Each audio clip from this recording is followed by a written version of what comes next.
But we're going to start off talking about Romelu Lukaku.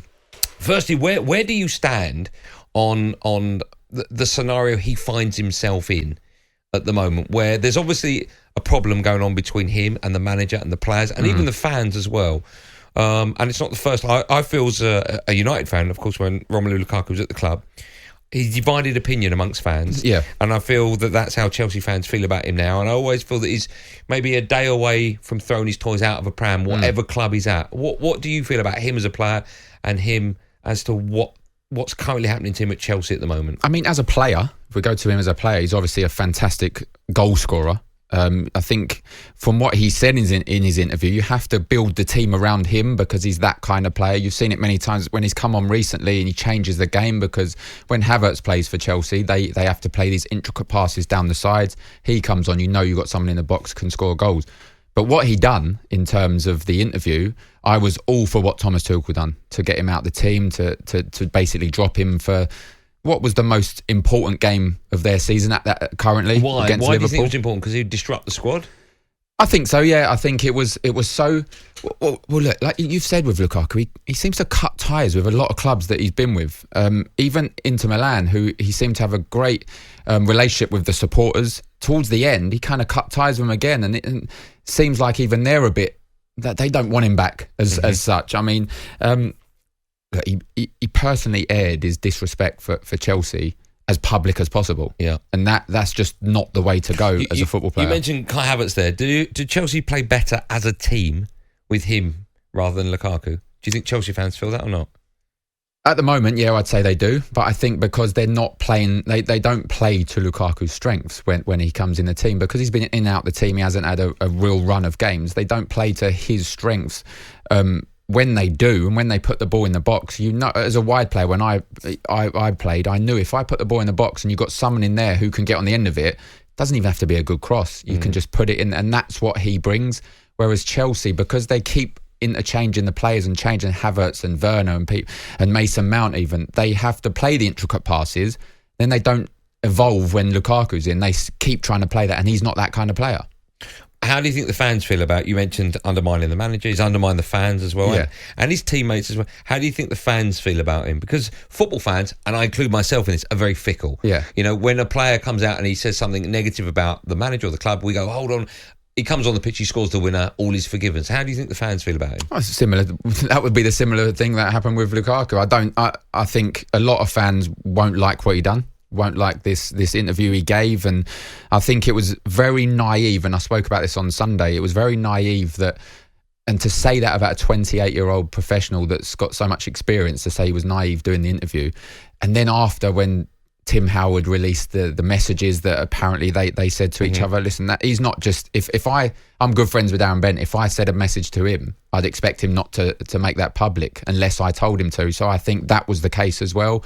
Chelsea fans, from what I gather, 95% of them don't like it. They're on the side of Thomas Tuchel.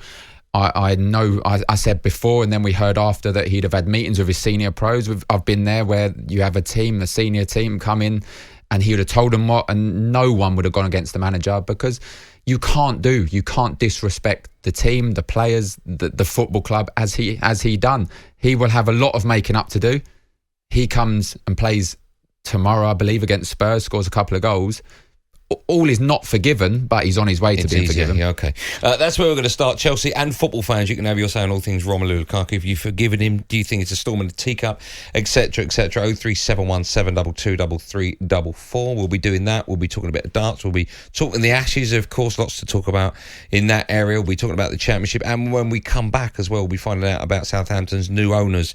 But we will continue taking your calls on all things Chelsea. Romelu Lukaku, 03717 222 344. You've dialed that number as well if you want to talk about Romelu Lukaku. We're asking whether or not you're going to forgive him, what your view is of the quotes, some of his quotes where he's not happy at Chelsea. He has a desire to return to Inter Milan. He says that Barca, Real, I think Bayern was the other one, the best clubs in the world, and it's a dream for him to play for one of them one day, etc. George is a Chelsea fan. Hello, George. How are you? Hello, guys. Great show as always, and Thank happy you, New Year to you both. Happy. Well, when do we stop saying this, George? Tomorrow. Okay, well, I will wish you a happy New Year today, George. Tomorrow. Right, Romelu Lukaku. what like it's going to take a lot. Okay, so they've kissed and made up, but it's going to take a lot of him on the pitch doing good performances and rewarding. Now, I know Chelsea fans, all football fans, we're fickle. We're very, very fickle. And it's going to take a lot for me to start chanting his name, especially tomorrow night if he starts. I'm going to be in the Matthew Harding, and I'm not too sure. What he said cuts deep. It cuts real deep what he said, And at the end of the day, what options did he have? Going back to Inter Milan, that's just a fantasy. Come on, they sold him because they needed the money, right? He ain't going to Barcelona. He ain't going to Real Madrid. He ain't going to Bayern. They're all looking at Haaland. Manchester City, they want Kane. So his only option, he couldn't even go out on loan. He's 340 grand a week. His only option was to make up. And he's come out now saying, I didn't mean to say that. To be honest with you, and this is hand on heart, yeah, he bangs in a few goals and everything. To me, he's just a Belgian Emil Heskey. And I think it's a bit harsh, George, isn't it? I think he slows Chelsea down. Do you not think he's one of the best number 9 on his day? Do you not think he's one of the best number 9s in world football? No. I think there's Haaland before him. I think Harry Kane when he's on his game. Obviously, this season his head's got all over the place. I think he's better than him. Problem is, George, you've not really seen him on his day this season, have you? No. Luis Suarez is better than It's what now? Yeah, I'd have Luis Suarez now. Did you? I'd have Suarez now. I don't. I think he's past it a little bit now. You telling me if Lukaku scores the winner against Spurs tomorrow night, live on talkSPORT, by the way, you won't be singing his name? I will smile. I don't think you won't cheer. You'll just smile, George. The winner against Spurs. I will cheer and high five the person next to me, but then think, you guys, I want a few more of those, Romelu. I want a few more of those. Will you sing his name if he scores the winner? No, I won't. If everyone in the Matthew Harding is singing his name, will you join in? No. You're the only one, George, not singing. I'll be the only one. I'll even film it and send it in. Okay, do that. George, thanks for coming on. Bye, guys. Isn't it funny how Lukaku divides opinion so much? Listen, we've seen him in the national shirt for Belgium. He's fantastic. He's a brilliant player. Incredible but he's not player. done it enough for Chelsea this season. Why is that? Well, he's been in and out of the team. And No, sorry. I don't mean why is that with Chelsea. I mean, why does he divide opinion? I don't get that. Well, doing interviews like this don't help. No, of course. Okay. He's very outspoken, which there's the media, us guys, the supporters, they like to see players with character, with a bit of personality.